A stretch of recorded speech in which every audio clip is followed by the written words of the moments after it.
तो बच्चों दो टर्मिनोलॉजीज यूज की जाती हैं, उसको थोड़ा सा समझना जरूरी है ना। तो जो पहली टर्मिनोलॉजी है उसमें क्या करते हैं वो, कि आप ऐसा समझें कि ओमिक डिवाइसेस बोली जाती है ना, एक तरीके की डिवाइसेस हैं जिनको हम ओमिक डिवाइसेस कहते हैं। तो ये ओमिक डिवाइसेस कैसी डिवाइसेस होती हैं जो ओम्स लॉ को फॉलो करते हैं, मतलब जिसमें V is proportional to R होता है, V is proportional to I होता है ना, या current is proportional to voltage होता है ना। तो आप ये बोल सकते हो ohmic devices are those devices are those devices which obeys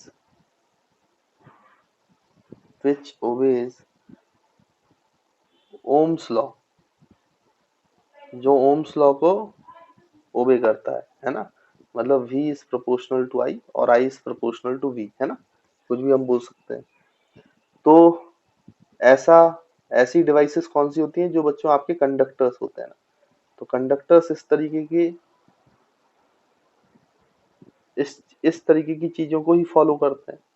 लेकिन उसके बाद जो दूसरे टाइप की डिवाइसेस होती हैं बच्चों, जो आगे चलकर हम सेमीकंडक्टर्स में पढ़ेंगे, उनको बोलते हैं नॉन ओमिक डिवाइसेस, है नॉन ओमिक डिवाइसेस। तो नॉन ओमिक डिवाइसेस कैसी डिवाइसेस होती हैं जो ओम्स लॉ को फॉलो नहीं करती है ना। तो non ohmic devices are those devices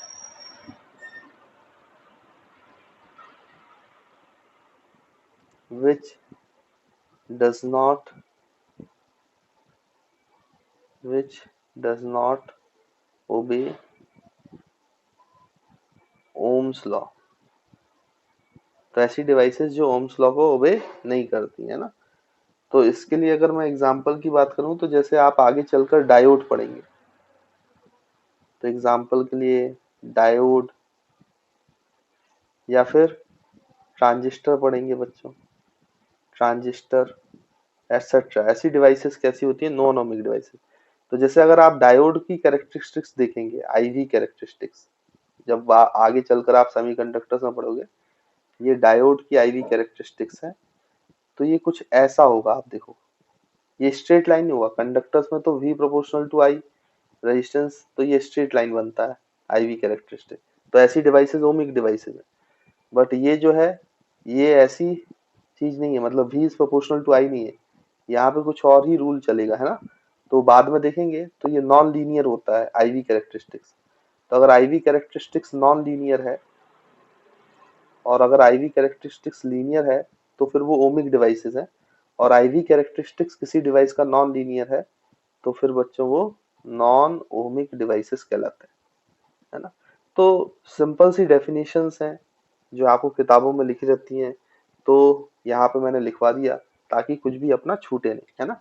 तो याद रखिएगा छोटी छोटी सी बातें ये, ohmic devices and non ohmic devices, ठीक है बच्चों। अब हमने पिछली क्लास में रेजिस्टेंस वगैरह के लिए बात कर ली थी, रजिस्टिविटी की बात कर ली थी।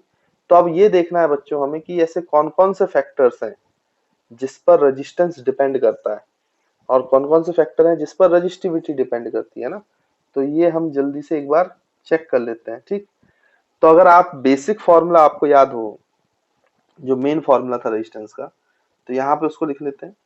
तो देखो पहले तो आप हेडिंग डाल लो यहाँ पर, फैक्टर्स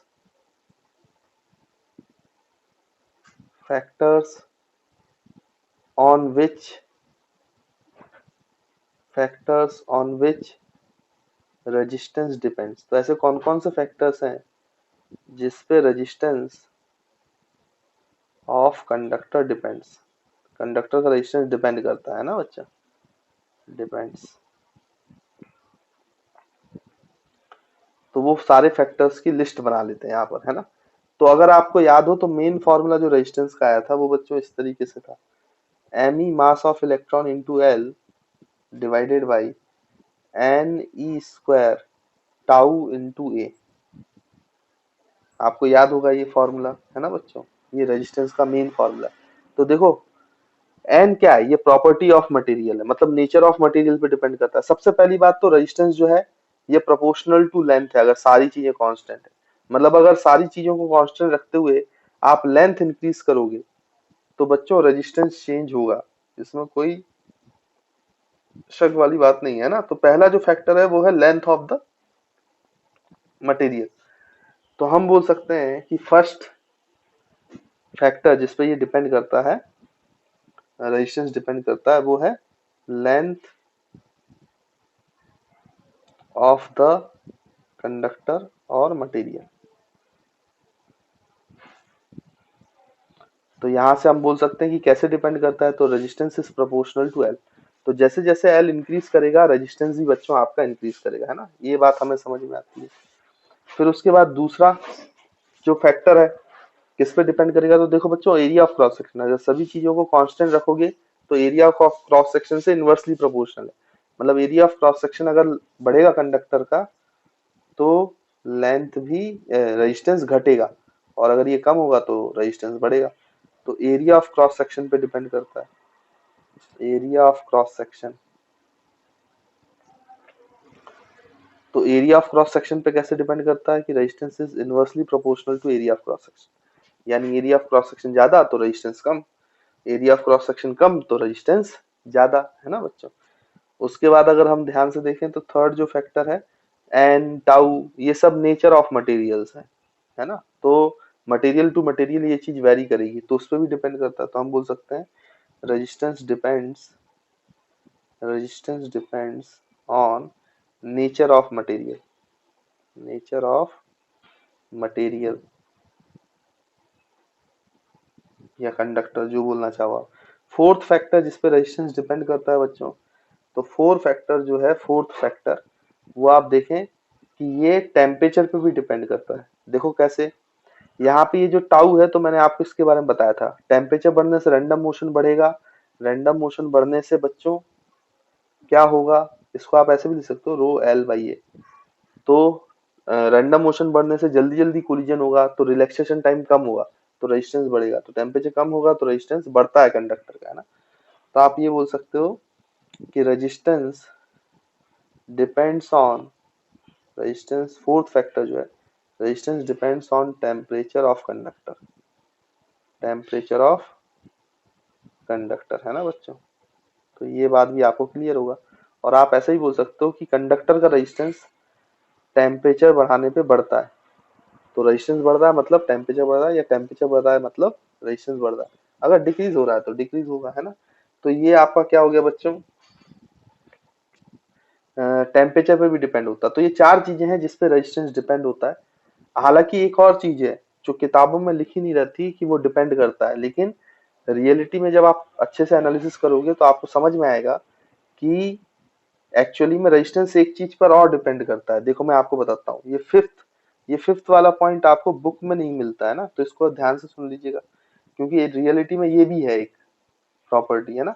तो हम यहाँ पे लिख रहे हैं कि resistance of conductor depends on the direction of current, on the direction of current through the conductor, on the direction of current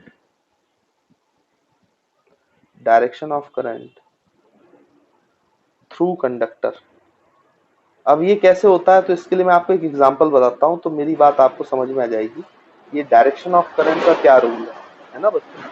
अब ध्यान से देखो, सबसे पहली बात तो जब आप ये फॉर्मूला लिख रहे होते हो तो रो एल अपॉन ए, रजिस्टिविटी तो डायमेंशंस पे चेंज नहीं होती है ना। एल और रेजिस्टेंस लेकिन डायमेंशंस पर निर्भर करता है। तो यहाँ पे जो बच्चों आपको दो चीजें समझ में आनी चाहिए कि यहाँ पर वेयर इस फॉर्मूले में R equals to rho L by A में जो आपका एल है बच्चों, ये लेंथ है along the direction of current. ध्यान ध्यान समझना इस बात को, है ना।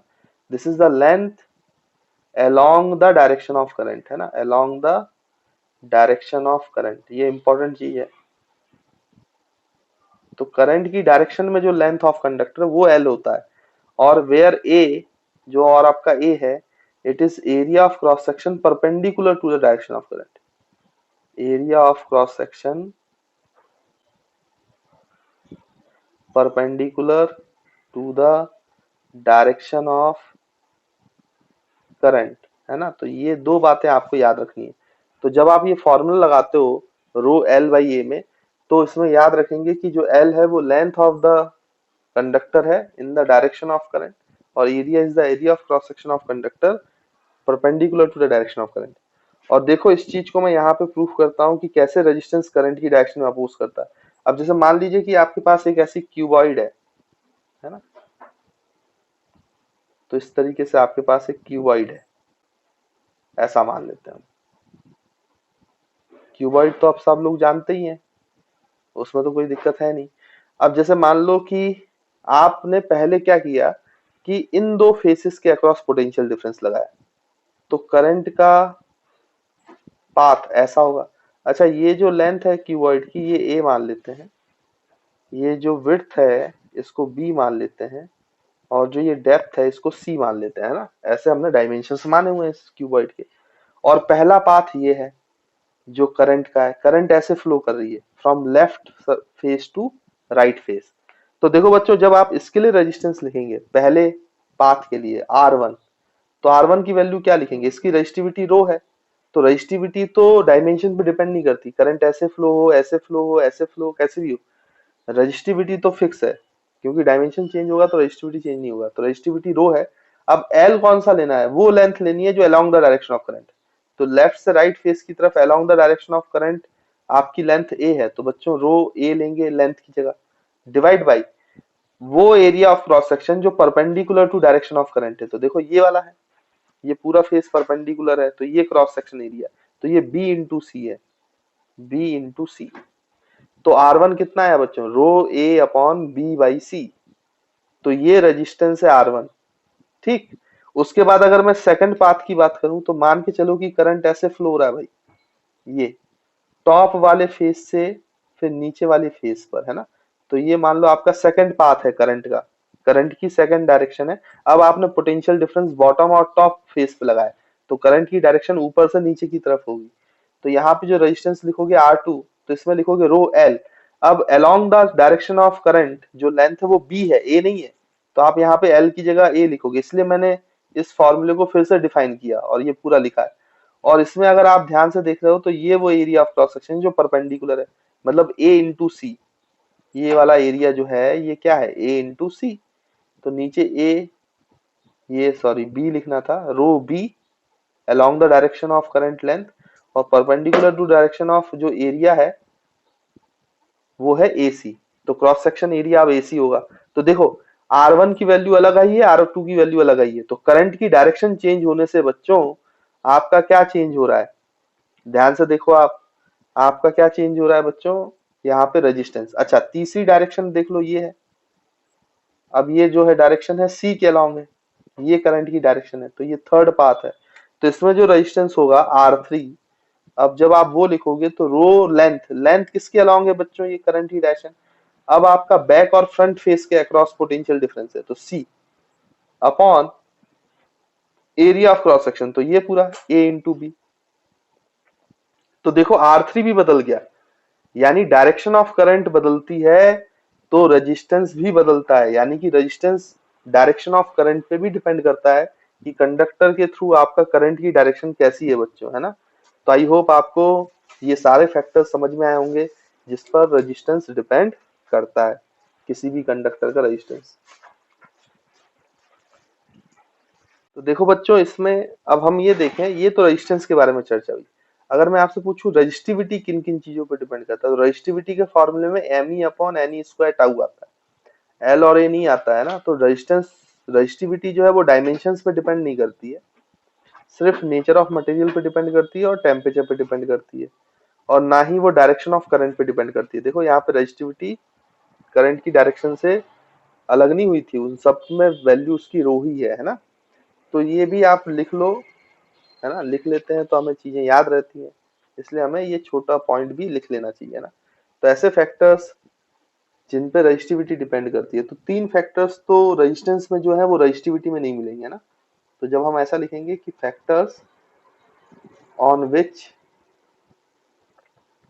रजिस्टिविटी डिपेंड्स, रजिस्टिविटी डिपेंड्स, तो वो केवल दो ही फैक्टर्स होते हैं ना बच्चों। डायमेंशंस वाले फैक्टर तो गए, मतलब लेंथ और एरिया पे तो वैसे ही डिपेंड नहीं करती, और डायरेक्शन ऑफ करंट पे भी डिपेंड नहीं करती है। तो दो फैक्टर बचे, वो कौन कौन से, तो it depends on nature of material, यानी मटेरियल का नेचर चेंज होगा, मटेरियल चेंज होगा तो रेजिस्टिविटी भी चेंज होगी, है ना।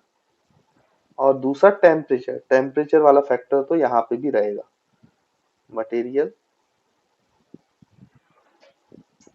और सेकंड अगर हम लिखें तो it also depends on temperature, temperature of material, है ना। तो ये दोनों चीजें आप इसके लिए याद रखें, है ना, वैसे याद रहेंगी, बस हमने इसको एक बार जस्ट लिख लिया है ताकि कोई भी चीज हमसे छूटे ना। चलिए ठीक है, तो ये अगर हमने कर लिया है तो इसमें इसके बाद बच्चों में आपसे एक छोटा सा क्वेश्चन पूछ लेता हूँ, उसका आप लोग आंसर दीजिए, है ना। अब आप दे सकते हो आंसर। तो अगर मैं आपसे बोलूं भाई, यहाँ पर क्वेश्चन पूछूं कि मान लीजिए कि आपके पास इस तरीके का एक कंडक्टर है, अब उसका जो क्रॉस सेक्शन एरिया है बच्चों वो इस तरीके से है, उसका क्रॉस सेक्शन एरिया यूनिफॉर्म नहीं है, कुछ इस तरीके का कंडक्टर है, मतलब उसका area of cross section change हो रहा है ना, हर पॉइंट पर। ठीक है भाई, और इस तरीके से कंडक्टर के थ्रू ऐसे इधर और इधर आपने पोटेंशियल डिफरेंस अप्लाई किया है, तो ऐसे करंट फ्लो हो रही है, ये आपको क्वेश्चन में बताया गया है। तो मान लो कि ये वाला जो एंड है, इस पॉइंट को P बोला उन्होंने, और ये वाला जो एंड है इस पॉइंट को उन्होंने Q बोला। तो P और Q के बीच में पोटेंशियल डिफरेंस अप्लाई किया, तो from higher potential to lower potential current I जा रही है ना बच्चों।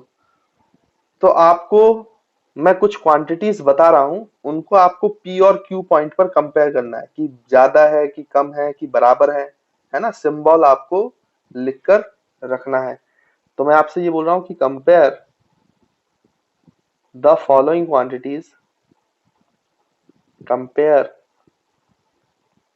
the following quantities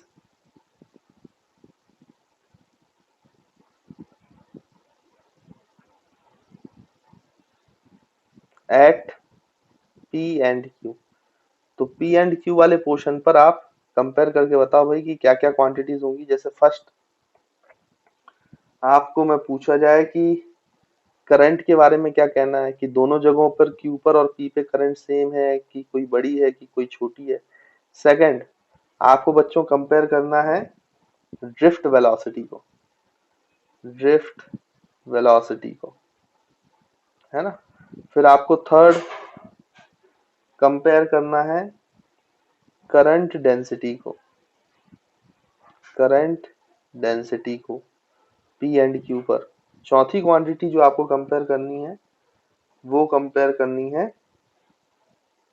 electric field को, electric field at point P at point A, है ना, कि सेम है कि बढ़ रही है घट रही है क्या है ना। और फिफ्थ आपको कंपेयर करना है, नहीं ये चार ही क्वांटिटी कंपेयर करनी है, फिफ्थ नहीं करना। ठीक है बच्चों। तो देखो बच्चों इस सवाल को कैसे सॉल्व करेंगे मैं आपको बताता हूँ। पहली बात तो करंट के बारे में तो बिल्कुल कंफ्यूज नहीं होना कभी भी।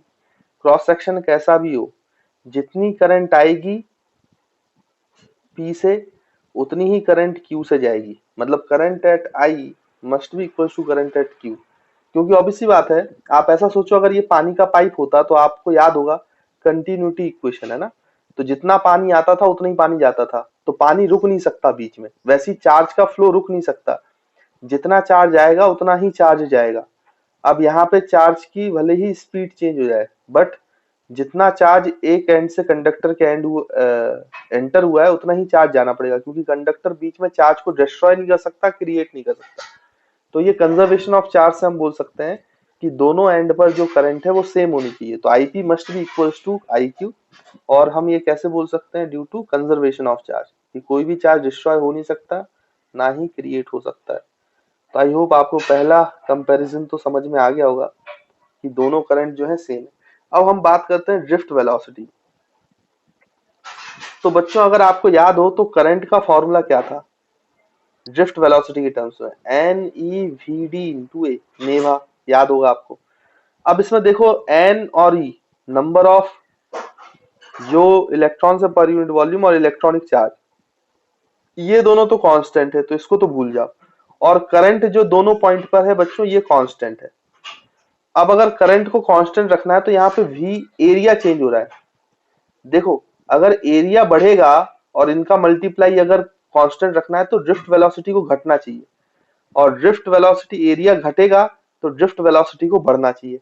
यानी जहां पर एरिया ज्यादा होगा वहां ड्रिफ्ट वेलोसिटी कम होनी चाहिए, तभी उनका प्रोडक्ट कांस्टेंट हो सकता है। और जहां एरिया ऑफ क्रॉस सेक्शन कम होगा वहां ड्रिफ्ट वेलोसिटी को ज्यादा होना चाहिए, तभी उसका प्रोडक्ट कांस्टेंट हो सकता है ना। तो आई होप आपको ये पॉइंट क्लियर हो रहा होगा। तो यहाँ से हम ये देख सकते हैं कि जहां पर एरिया ऑफ क्रॉस सेक्शन ज्यादा है, तो आपको देखो पी पर एरिया ऑफ क्रॉस सेक्शन ज्यादा है, तो drift velocity at point P becomes less than drift velocity at point Q.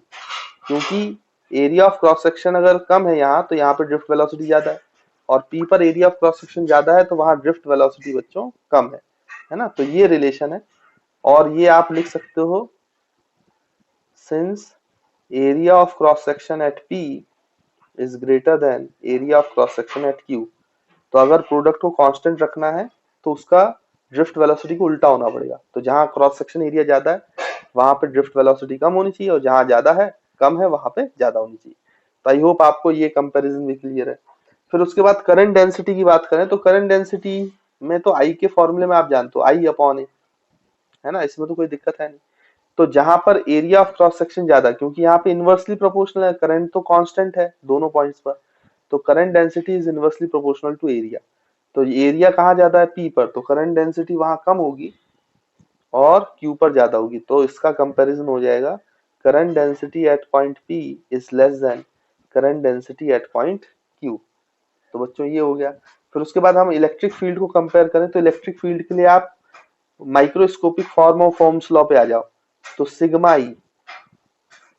अब देखो यहां से सिग्मा कांस्टेंट है, अगर कंडक्टिविटी कांस्टेंट है तो आपका J is directly proportional to electric field, या electric field is proportional to current density.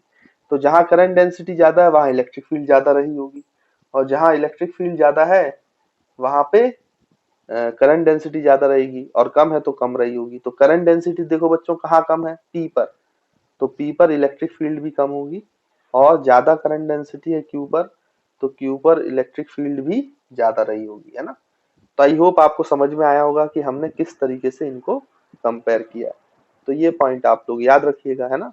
अब कभी कभी इससे रिलेटेड न्यूमेरिकल्स पूछ लेते हैं, वो डाटा भी देते हैं, तो क्रॉस सेक्शन एरिया चेंज हो रहा होता है तो इस यहाँ पर पूछेंगे, तो आप इन फॉर्मुलेस का यूज करना प्रोपोर्शनलिटी वाले का, है ना, और दो जगहों पर वो वैल्यूज रखना, सॉल्व करना, आपको आंसर मिल जाएगा, है ना। तो आई थिंक क्लियर होगा कि हम इस तरीके के क्वेश्चंस को कैसे सॉल्व करेंगे। तो देखो बच्चों, इसके बाद और क्वेश्चंस करते हैं हम। अगर मैं आपसे पूछूं यहाँ पर कि लेट्स सपोज आपके पास ऐसा एक कंडक्टर है,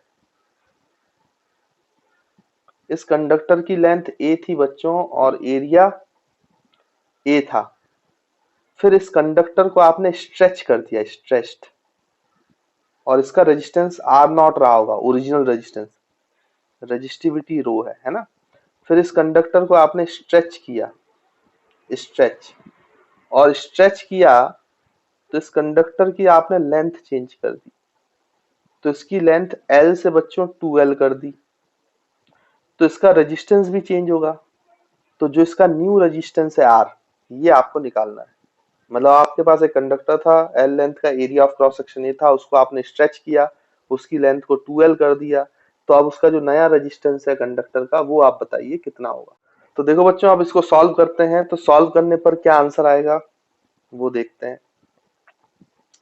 एक्चुअली में कई बार बच्चे ये सोचते हैं कि लेंथ 2 टाइम्स हो गया है तो 2R हो जाएगा रेजिस्टेंस, जो कि गलत सोच है।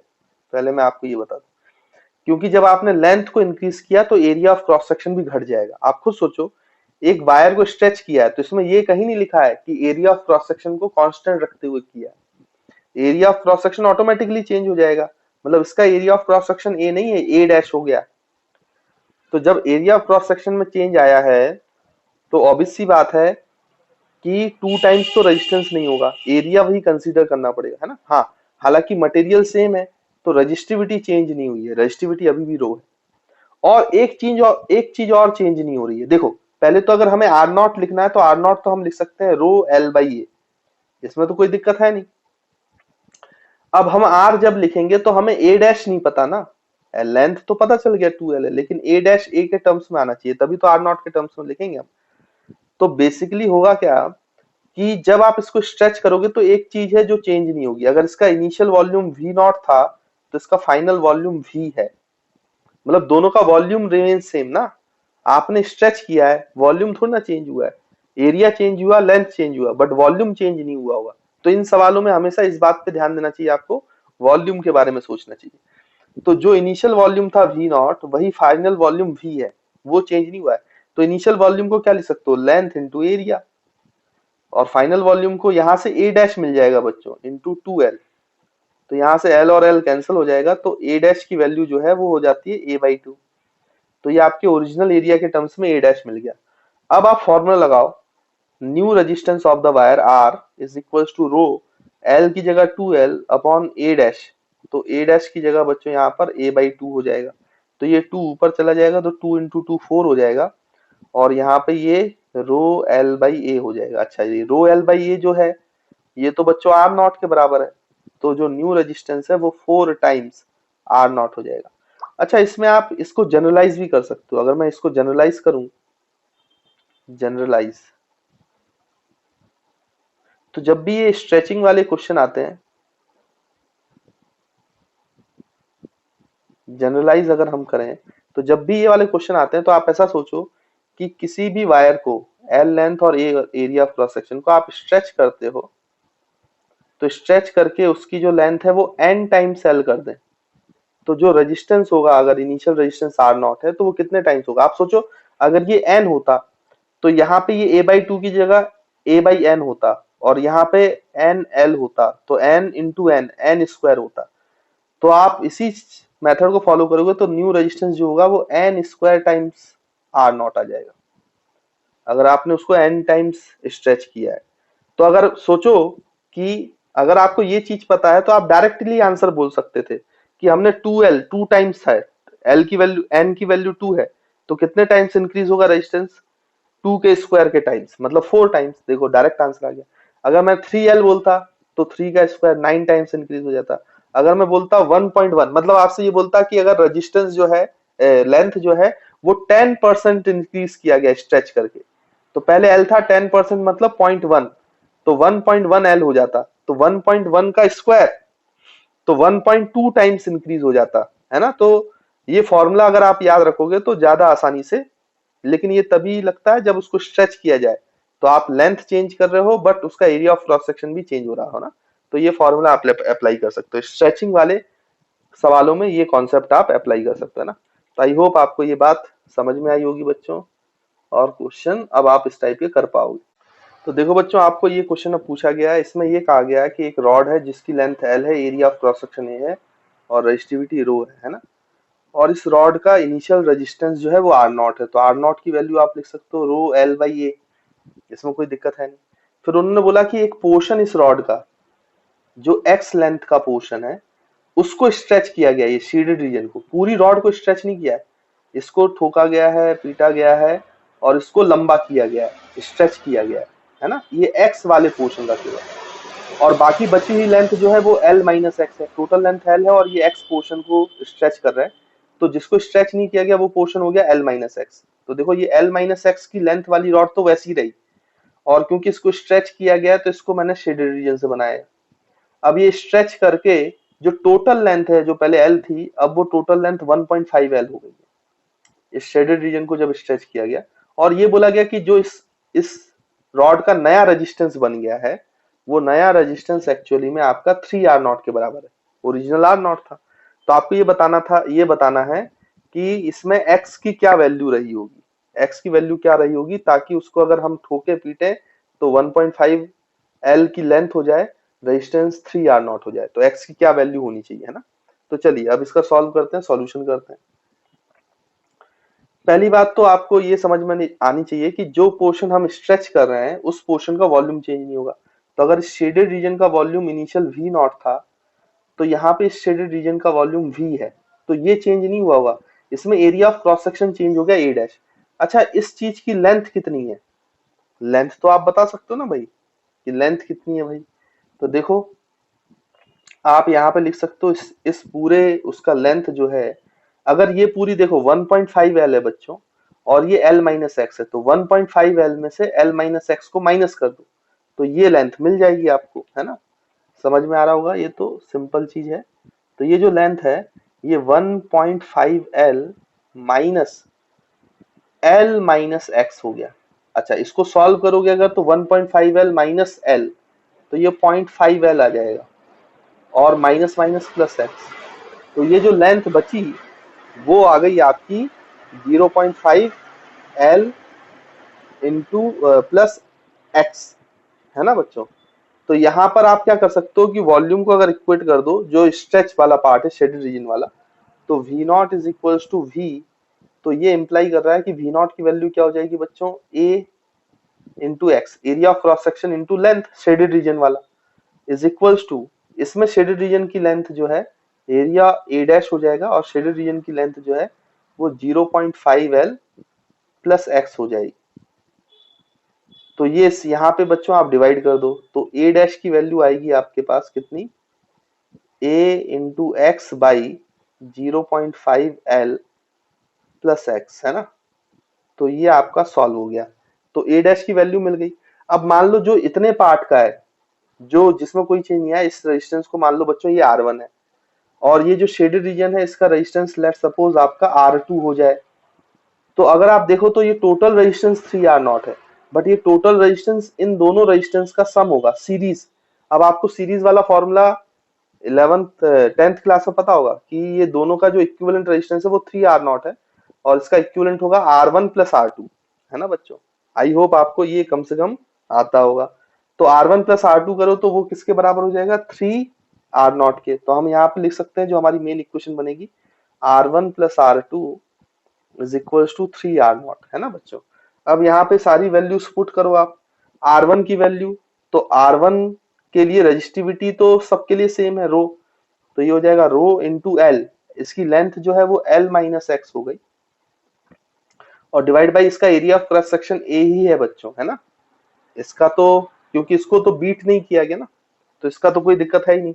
फिर प्लस R2, तो R2 के लिए रो, और इसकी जो लेंथ है वो हो जाएगी 0.5 L plus x divide by area, और एरिया ए डैश है बच्चों, है ना, इसका एरिया ए डैश है, तो ए डैश की वैल्यू क्या है, A multiplied by X divide by 0.5 L plus X, A dash की वैल्यू लिखनी पड़ेगी ना यहाँ पर, और ये इक्वल्स टू 3R0। तो R0 की वैल्यू क्या है बच्चों, देखो ऊपर से लिखो, रो एल बाई ए, तो देखो ए रो ए रो ए कॉमन आके हर जगह से कैंसिल आउट हो गया, तो अब ये बचेगा कितना बच्चों, देखो यहाँ पर, ये यहाँ पे बचा एल माइनस एक्स।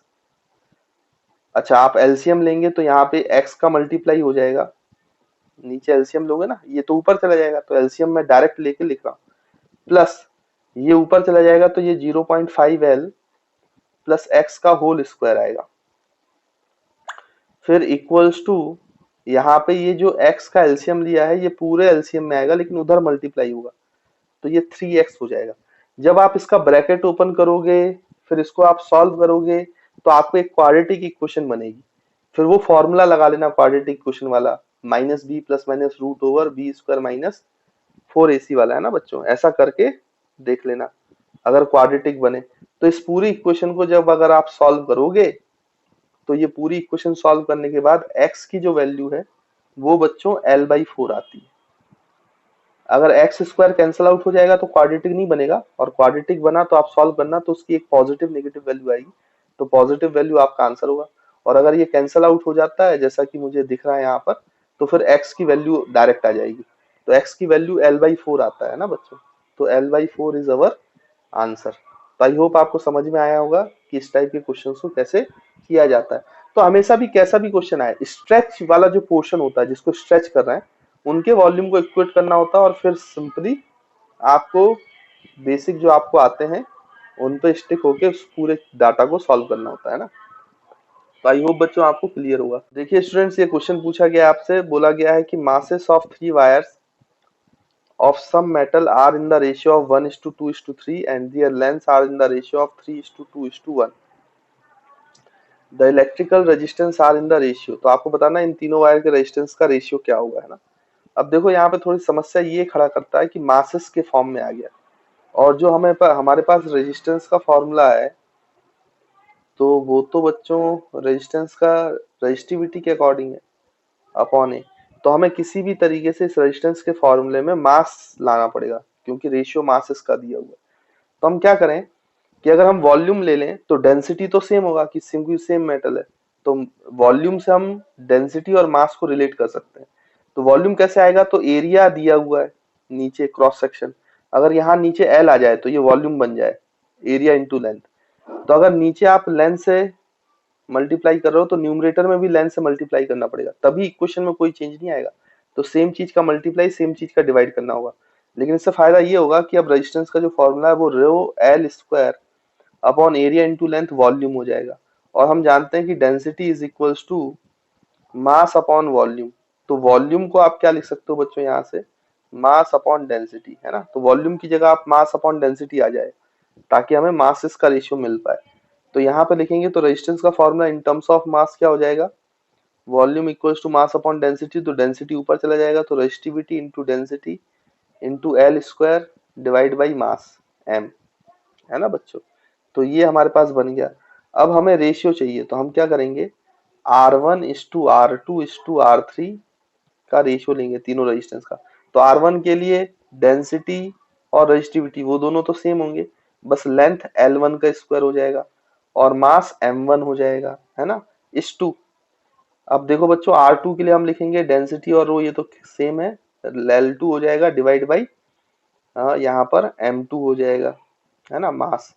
और नीचे उसके बाद फिर rho D length L3 third resistance के लिए, उसका स्क्वायर अपॉन बच्चों M3। तो यहाँ से रो डी तीनों कॉमन फैक्टर हैं तो कैंसिल आउट हो जाएंगे। अब L1 का स्क्वायर, अब लेंथ के करस्पॉन्डिंग आप देखो, लेंथ का जो रेशियो है बच्चों वो कितना है, 3:2:1। तो L1 के करस्पॉन्डिंग जो लेंथ है वो 3 है, तो 3 का स्क्वायर हो जाएगा 9 डिवाइड बाई M1 के करस्पॉन्डिंग रेशियो 1 है, तो डिवाइड बाई 1 इस 2। L2 के करस्पॉन्डिंग रेशियो है 2, तो 2 का स्क्वायर 4 अपॉन M2 की वैल्यू 2 है, तो ये हो जाएगा 2 इस 2। उसके बाद फिर इसका जो लेंथ का है वो 1 का स्क्वायर 1 ही रहेगा, और डिवाइड बाई M3 तो 3। तो M3 के करस्पॉन्डिंग 3 है, तो 3 रख दिया हमने। अब इस रेशियो को आपको सही करना है इंटीजर के फॉर्मेट में। तो ये 1/3 है, तो पूरी इक्वेशन को, पूरे रेशियो को 3 से मल्टीप्लाई कर दो। तो इस पूरे रेशियो को अगर आप मल्टीप्लाइड बाई 3 करोगे तो 3 9 जा 27 इस 2, 3 2 जा 6 इस 2, 3/3, तो ये बचेगा 1। तो आपका फाइनल जो रिजल्ट आ गया R1:R2:R3, उसका आंसर आ गया 27:6:1। तो कौन सा ऑप्शन बच्चों करेक्ट है, डी वाला, है ना। तो आई होप आपको समझ में आया होगा कि इस टाइप के अगर क्वेश्चंस आते हैं तो उनको आप कैसे सॉल्व करोगे। तो देखिए बच्चों, अब हम हेडिंग डाल रहे हैं, आप लोग अपनी कॉपी में भी लिखिए, कलर कोडिंग ऑफ रेजिस्टेंस, है ना। बड़ी सिंपल सी चीज है और छोटा सा टॉपिक है, तो कलर कोडिंग ऑफ रेजिस्टेंस ये आपको सीखना चाहिए।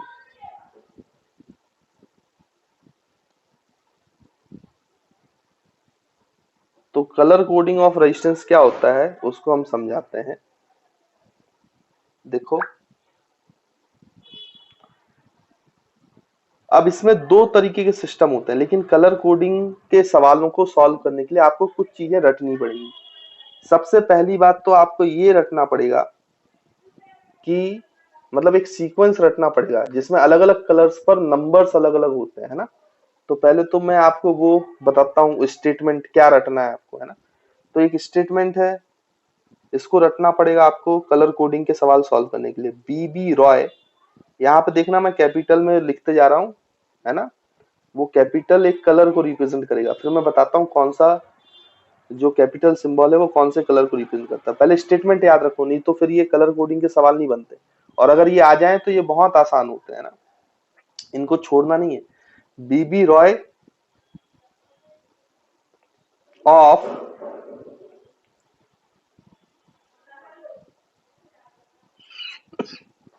तो स्टेटमेंट क्या है, बीबी रॉय, इसमें देखना जो मैं कैपिटल लेटर में लिख रहा हूं वही सिर्फ कलर्स को रिप्रेजेंट करेंगे, है ना। तो BB Roy of Great Britain, Great Britain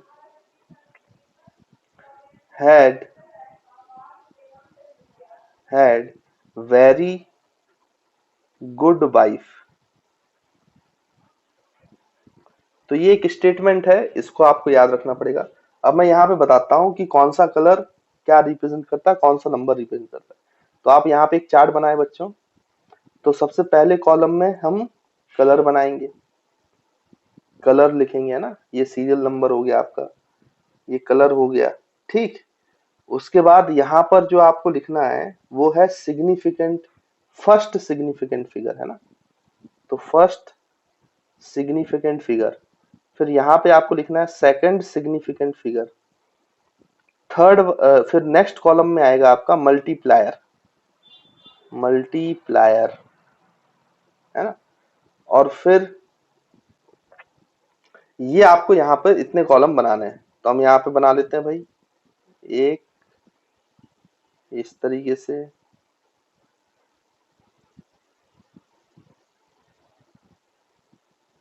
ये तो इस तरीके से आपने इसको बना लिया, ठीक है। अब यहाँ पे हमें कुछ वैल्यूज लिखनी है, वो वैल्यूज कैसे लिखते हैं वो आप ध्यान से देखें। तो यहाँ पे सबसे पहले जो ये कैपिटल लेटर्स लिखे ना बच्चों, स्टेटमेंट तो आपको ये याद रखना है। तो आपको ऐसे लिखना है, B B Roy of, of को लिखने की जरूरत है नहीं। ग्रेट, तो ग्रेट का जी, ब्रिटेन का बी, हैड लिखने की जरूरत नहीं है क्योंकि वो सब स्मॉल लेटर में। फिर वेरी गुड वाइफ। तो ये आपको इतना काम करना पड़ेगा। अब यहाँ पे बी से मतलब है बच्चों, पहले वाले बी से ब्लैक कलर, है ना। दूसरे वाले बी से मतलब है ब्राउन, आर से मतलब है रेड कलर, ओ से मतलब है ऑरेंज, वाई से मतलब है येलो, जी से मतलब है आपका बच्चों ग्रीन, है ना, सीक्वेंस याद रखना। फिर बी से मतलब है ब्लू, ब्लैक और ब्राउन तो पहले ही हो चुका है। फिर वी से मतलब है वॉयलेट, जी से मतलब है यहाँ पे ग्रे, और डब्ल्यू से मतलब है व्हाइट, है ना। टोटल कितने कलर हो गए, तो 1 2 3 4 5 6 7 8 9 10, ठीक। अब यहाँ पर जो बच्चों, जैसे आपका पहला जो कलर आएगा, मैं बताऊंगा कैसे कलर होता है, उसको कैसे रेजिस्टेंस निकाला जाता है। तो इसके लिए फर्स्ट सिग्निफिकेंट फिगर 0 का यूज करना पड़ेगा। 1 2 3 4 5 6 7 8 9, तो ऐसी गिनती लिख लिया करो। यहाँ पे भी 0 1 2 3 4 5 6 7 8 9, तो यहाँ भी अपन ने ऐसी गिनती लिख ली। और फिर जो मल्टीप्लायर है वो 10 की पावर्स में होगी। तो ये जो नंबर है ना बच्चों, तो ये 10⁻0, फिर ये 10⁻1, 10⁻2, 10⁻3, 10⁻4, 10⁻5, 10⁻6, 10⁻7 और 10⁻8 और 10⁻9, है ना। तो इस तरीके से आपको ये पूरा सीक्वेंस अच्छे से याद होना चाहिए, है ना, इस तरीके से। तो अब देखो बच्चों, जब ये चीज आपको याद रहेगी तो कलर कोडिंग के क्वेश्चंस कैसे पूछे जाते हैं, उनको कैसे सॉल्व किया जाता है। अच्छा, इसमें एक चीज और होता है, टॉलरेंस। तो टॉलरेंस के लिए भी आपको देखना चाहिए, टॉलरेंस में जो है कि उसमें कितनी एरर आएगी, है ना, रेजिस्टेंस में, वो भी निकालने के लिए यहाँ पे कुछ कलर्स दिए जाते हैं। तो यहाँ पे 3 कलर्स होते हैं टॉलरेंस के लिए। पहला जो कलर है वो होता है गोल्ड। अगर गोल्ड कलर है तो इसका मतलब जो टॉलरेंस है रेजिस्टेंस की वो 5% के आसपास है, मतलब जो एरर है वो 5% हो सकती है। सबसे बढ़िया, सबसे कम एरर गोल्ड वाले में होता है। सेकंड जो है वो, अगर टॉलरेंस का जो कलर है वो सिल्वर है तो ये 10% के अराउंड टॉलरेंस है, मतलब एरर है। और थर्ड, कि अगर कोई कलर दिया ही ना गया हो टॉलरेंस में, है ना, तो फिर उसका जो है वो 20% का एरर हो सकता है उसमें, है ना बच्चों। तो खैर अब इसको कैसे यूज करते हैं, कलर कोडिंग से क्या होता है और इसको क्यों यूज किया जाता है इस तरीके से ना, ये मैं आपको समझाने की कोशिश करता हूँ। तो यहाँ पे एक्चुअली में दो सिस्टम है। फर्स्ट सिस्टम, दो तरीकों से ये रेजिस्टेंस को बनाए जाते हैं। एक्चुअली में क्या है कि जब हम रेजिस्टेंस देखेंगे, जो खास करके कौन से रेजिस्टेंस होते हैं जो इलेक्ट्रॉनिक कंपोनेंट में लगते हैं, वो बहुत छोटे होते हैं बच्चों। कभी आप अगर खरीदेंगे तो वो बहुत छोटे दिखाई देंगे, इस तरीके से सिलेंड्रिकल शेप के होते हैं। और इसमें आपका जो है मतलब इस तरीके से छोटे से रेजिस्टेंसेस होते हैं। ये तो मैंने काफी बड़ा बना दिया है, लेकिन जब आप देखोगे एक्चुअल में तो ये बहुत छोटे होते हैं, इलेक्ट्रॉनिक रेजिस्टेंस जो होते हैं। तो उसमें अगर रेजिस्टेंस की वैल्यू लिख दी जाएगी तो आप पढ़ नहीं पाओगे उसको नॉर्मली। फिर उसके लिए आपको मैग्नीफाइंग ग्लास लेना चलेगा या फिर माइक्रोस्कोप से देखना पड़ेगा अगर बहुत छोटा रेजिस्टेंस। तो इस तरीके से आप उसको रीड नहीं कर पाते हो आसानी से, क्योंकि रेजिस्टेंस बहुत छोटे होते हैं साइज में। तो उनके लिए ये सिस्टम यूज किया गया है जिसको हम कलर कोडिंग ऑफ रेजिस्टेंस बोलते हैं। तो करते क्या है कि ये जो सिलेंड्रिकल टाइप शेप का होता है फर्स्ट सिस्टम में, इसमें तीन कलर्स के बैंड होते हैं, एक दो तीन। तो ये तीन कलर के बैंड है। तो इसमें ये जो फर्स्ट कलर है, फर्स्ट कलर, वो जो रेजिस्टेंस की वैल्यू है उसका वो फर्स्ट सिग्निफिकेंट फिगर बताता है, फर्स्ट सिग्निफिकेंट फिगर। फिर ये तो बच्चों सेकंड कलर है, ये सेकंड कलर जो है बैंड में, ये आपको सेकंड सिग्निफिकेंट फिगर देगा, डिजिट देगा। और जो इसमें सीरीज में थर्ड कलर है, थर्ड कलर इस सिस्टम में, ये थर्ड कलर जो है ये आपको मल्टीप्लायर देगा। देखो ये मल्टीप्लायर जो भी हो, तो आपका जो रेजिस्टेंस की वैल्यू है वो ओम्स में आएगी। और एक और बैंड यहाँ पे होता है जो इससे हटके होता है आखिरी में, ये टॉलरेंस वाला बैंड है। तो अगर ये टॉलरेंस वाला बैंड गोल्ड कलर का हुआ तो इस रेजिस्टेंस में 5% से ज्यादा एरर नहीं है। सिल्वर हुआ तो 10% से ज्यादा एरर नहीं है। और नो कलर है तो 20%। तो सबसे खराब जो रेजिस्टेंस होगा उसमें कलर नहीं होता है, टॉलरेंस वाले में, है ना बच्चों। तो आई होप आपको सिस्टम समझ में आया होगा। अब जैसे इसमें क्वेश्चन कैसे पूछते हैं कि एग्जाम्पल के तौर पर वो क्या करेंगे आपको बच्चों कि इस तरीके से एक सिलेंड्रिकल शेप दे देंगे और यहाँ पे वो तीन बैंड्स लगा देते हैं कलर के, इनको कलरफुल बना देंगे या बता देगा वो। और ये टॉलरेंस वाला, तो यहाँ वो बता देगा कि ये जो फर्स्ट कलर है, मान लो कि ये ग्रीन दिया हुआ है आपको बैंड, ये सेकंड कलर है तो कुछ भी मान लो आपको, लेट्स सपोज ये जो सेकंड कलर है आपका ये ऑरेंज दिया हुआ है ना। और ये जो थर्ड कलर है ये आपको क्वेश्चन में गिवन है, लेट्स सपोज कि वॉयलेट दिया हुआ है। तो आपको इसकी रेजिस्टेंस बनानी है। और ये टॉलरेंस वाला कलर है, ये लेट्स सपोज आपको बच्चों सिल्वर दिया हुआ है। तो आपको बताना है कि इस जो सिंबल है, ये जो आपका रेजिस्टेंस है, इस रेजिस्टेंस की क्या वैल्यू है विथ एरर, और टॉलरेंस कितना है, एरर कितना होगा। तो आप इसका आंसर बड़ी ही आसानी से कर सकते हो। अगर देखो तो इसका सॉल्यूशन क्या होगा भाई। तो देखो आपको रेजिस्टेंस की वैल्यू बतानी है, तो रेजिस्टेंस में फर्स्ट सिग्निफिकेंट फिगर कौन सा है, ग्रीन, पहला कलर देखेंगे वो फर्स्ट सिग्निफिकेंट फिगर देगा। तो ग्रीन को देखा, तो ग्रीन के करस्पॉन्डिंग देखो नंबर क्या है, फर्स्ट सिग्निफिकेंट फिगर 5, तो यहाँ पे 5 लिख दो। फिर सेकंड सिग्निफिकेंट फिगर क्या है वो देखो आप, तो वो आपको दिखाई देगा भाई, कितना दिखाई देगा देखो, यहाँ पे ऑरेंज, तो ऑरेंज की करस्पॉन्डिंग चले जाओ 3, तो ये हो गया 53 सेकंड सिग्निफिकेंट। फिर मल्टीप्लायर, तो यहाँ पे मल्टीप्लाई करो, अब 10 की पावर मल्टीप्लाई करना पड़ेगी आपको, है ना। तो देखो कैसे मल्टीप्लाई करेंगे, तो थर्ड कलर देखना पड़ेगा वॉयलेट। तो वॉयलेट देखा, वॉयलेट के करस्पॉन्डिंग बच्चों ये है, वॉयलेट के करस्पॉन्डिंग है ना, ये वॉलेट की करस्पॉन्डिंग 7 है, तो ये 7 10⁻7 है ना। थोड़ा सा आप अपनी कॉपी में सीक्वेंस सही रखना। तो यहाँ पे 10⁻7 हो गया, है ना बच्चों।